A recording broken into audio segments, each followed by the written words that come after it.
Hey there everyone, welcome back to GameVine, and my name is David, and today we're going to be looking at a trick-taking game called Diamonds, which is produced by Stronghold Games. Now you may have heard of the classic games of hearts and or spades, or even clubs that was recently designed. And yes, this is fashioned off that trick-taking mechanism, but it has a good twist to it. And it's designed by Mike Fitzgerald, who is a staple in the card game and or board game universe right now, and has always been. And he has designed the late games of the baseball card game 2045. He also designed all the Mystery Rummy games. He even has his hand in the Pokemon card game at this point. So I had high hopes, and I love trick-taking games, so I went into this game with a little optimism. So here, let me show you how to play trick-taking games if you don't know how. If you do know how, you're going to like the way this plays. So let me show you how the game is played.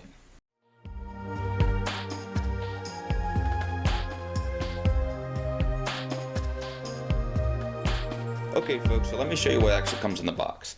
It comes with a lot of actually diamonds, which this attributes to the actual twist of the game, and I'll get into that later in the video, but there are even more. I added a blue one. The increments are 1 point and 5 points, and these blue ones rarely get used. I added these, by the way, but you know, red, white, and blue kind of seem cool, and there are a ton more in the bag here. So those are the first components of diamonds. They also come with these shields. They're not nothing much. They're paper, they're thin. These basically just hide your points. So they come with 6 of those. It actually comes with a whole playing card deck as well, and as you can see, I don't know if you can pick it up, it uses gold ink. Now I sleeve my cards because this deck is just a regular playing deck, but it's really nice. So if you're going to make a trick-taking game, Stronghold did a brilliant decision in making this design. I absolutely love these cards, which is why I sleeve them. I know I sleeve my games traditionally, but I put these in sleeves right away. So you can see the gold ink, and each set is different. So the designs on the hearts is different than the actual diamonds here. And the cards go from 1 to 15.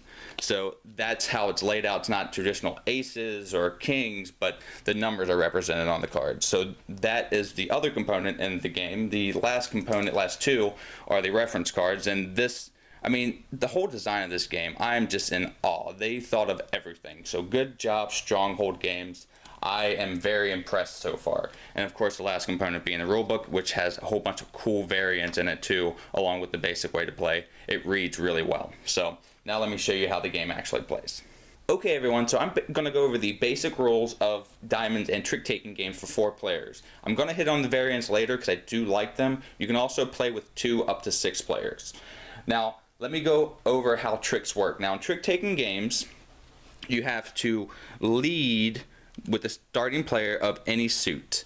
And if you're the starting player, which is the person left to the dealer or the person that won the last trick in the round, they will lead, and then the other players have to follow suit if they have that suit in their hands. So this player would follow, this player would also follow, but this player would throw off.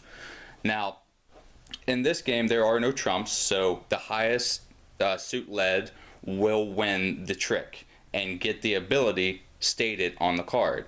But in this game, the twist is you are also kind of promoted to throw offsuit so you can do the ability. So you can't take a card with a trump, but you can do the ability. So this person didn't have any clubs, but he threw down this 15, getting the diamond ability and executing that, which is taking diamonds out of the preserve and putting them into your vault. So let me explain that a little more with the powers. So this is the reference card here. You're trying to get points by getting diamonds. That's the ultimate end game. So the person with the most points via diamonds is the winner. With the diamond action, if you're able to execute it by either winning a trick, because you get the ability if you win the trick, or if you throw off like this person did here, you get to take one out of the preserve and put it right into your vault. It's worth double points, so that's going to be worth 2 points in the end of the game. People cannot take anything out of your vault, and that'll matter later in this description. Hearts, you get to take one out of the preserve and put it in front of your vault, leaving it open but still worth 1 point. Spade, you get to take one of the ones in front of your vault here and put it in your vault keeping it safe and doubling its value. This is where the take that comes in the game. Clubbing, you get to club somebody and take one of their diamonds in front of their vault. So he would take this guy and put it there. So that's basically how trick taking works. You will continue to play all 10 rounds doing the following suit and executing the actions when it's appropriate. So now let me go through a few more examples on how this game actually plays out. Okay everyone, so now that I've explained trick taking and the way the powers work, let me just give you a briefing on how the game flows. Again, you'll get determine the dealer, and they'll shuffle the cards and pass out 10 to every player, because each round consists of 10 tricks. And the rounds go as follows. For 2 players, it's 4 rounds. For 3, it's 6. 4, it's 4. For 5 players, it's 5 rounds. And for 6 players, it's 6 rounds. I'm sure they balance that out in playtesting, so that's why they have it.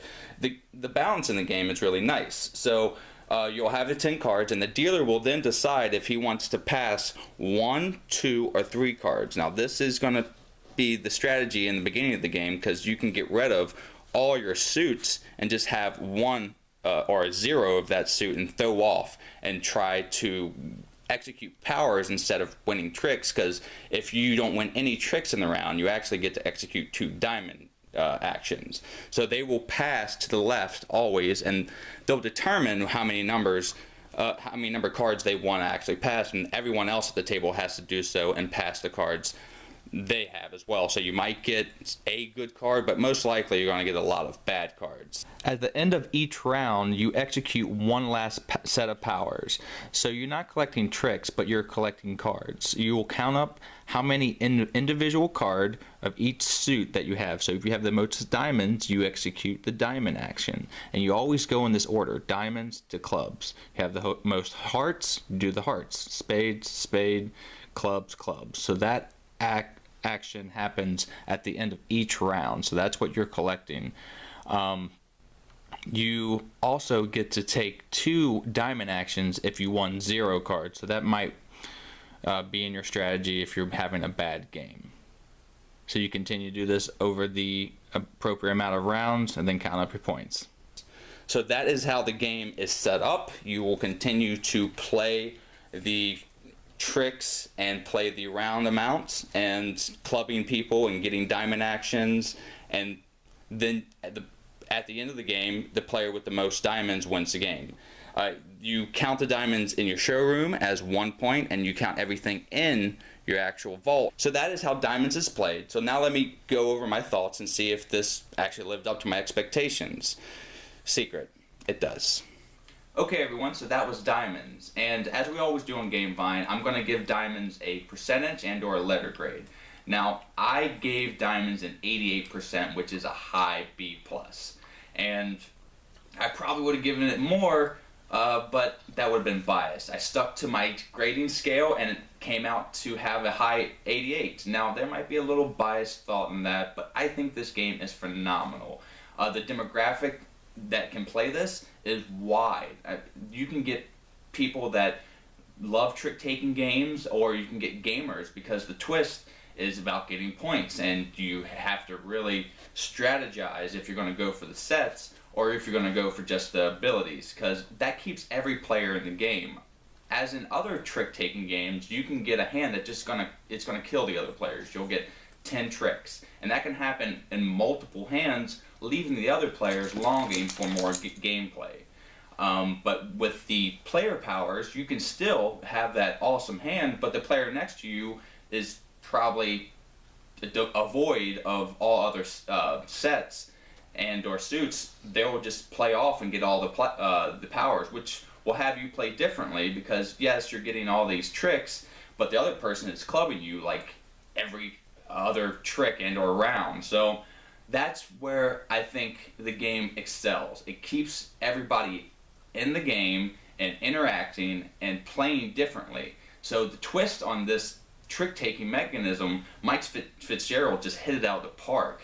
This got me back into playing trick-taking games. I was done with spades or hearts, and then I heard about diamonds. I was like, yes, I have to try this out, and yes, it lived up to my expectations. So thank you, Stronghold Games, for really taking the production and taking a cool mechanism that was brought to you by the great designer and just really doing a great job. I mean, this game, go out and buy it. I recommend having this game on hand for families, for gamers, because this will scale in any group, and everybody will have something they like about this game. Now, trick-taking games, they normally aren't for everyone, but if any trick-taking game is, it's diamonds. Oh yeah, and go out and get some of these blue little gems. It's a small spice up. Oh, and the variants on the game. The advanced rules for 2 players are really nice. You play 2 cards, and me and my wife played this over and over again when I first got it. So I was really excited that I had this game just for 2 players. But then I played for 6 players, and it was just a lot of swingy back and forth, and it retained. It held well. I mean, it played in almost every number. I don't know if I played with 5, but I did play with all the even numbers and 3. The other variant is Perfect Diamonds, where you take the appropriate amount of cards out for every set of players, and you have perfect knowledge. So this will be for the strategic player in your gaming group, and so when they throw a high diamond, you'll know, okay, I have the 3 next highest diamonds. So it's perfect knowledge, and I like playing that. All of the variants I'll play. To start off, you know, like new gamers, I'll do the basic game. To do with the gamers and people who know trick-taking games, I'll do Perfect Diamonds. I mean, this game is just, it's great. Go get it. Okay, everyone, so that's basically Diamonds. I can't say enough about this game, but I gotta stop right here. I will play this game with anybody, and it's staying with me. So go out and buy this game. And if you see me at a convention and you want to play Diamonds, ask me if I have diamonds, because I will have diamonds. And we all will play diamonds.